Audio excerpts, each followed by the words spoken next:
It's stopped. The snow has the ice for a lot of people, but as you can see, plenty of people waking up to that this morning. Roads and highways, as we've said time and time again, still going to be a concern into the weekend. Yeah, we expect that a lot more people will be getting out and about on the roadways than we saw yesterday. But again, there are a lot of patches that are slick in many of our areas here in North Texas. I want to welcome in on the phone Michael Ray from the North Texas Tollway Authority. And again, thank him for waking up early with us because it is a different scope than we saw yesterday, Michael.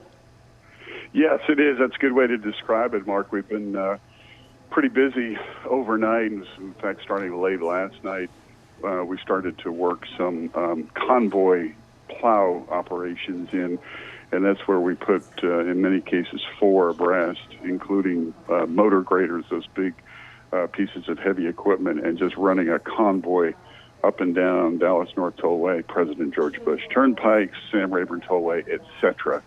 So that was a major push as far as getting material off the roadway, but of course we know we got quite a bit of snow overnight. So it's just continuous improvement. The things we've been preaching all along. We'll be out on the roadways, plowing it, treating what's behind it, but given the temperatures, the conditions, certainly can't rule out patches of ice, parts of ice, no matter what we do. We preach the old standbys that everybody's been talking about this morning, or Tiffany talked about it earlier. You know, the elevated surfaces, bridges, overpasses, etc., are going to be especially so with the temperatures and the amount of moisture and precip that we've had.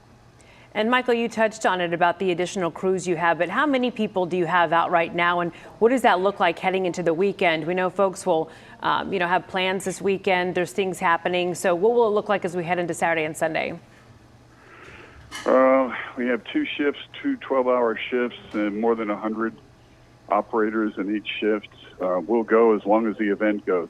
That's what we do. We respond to it until there's no longer a need to respond to it. So we know we've got a long day today, dealing with what has fallen, treating what's behind, and then we know we're going to have very low temperatures overnight. So I would expect this to continue as far as treatment and whatnot well into tomorrow. But we just take it what's in front of us, move it, and keep on going. So when it ends, and we can't wait for that to be here.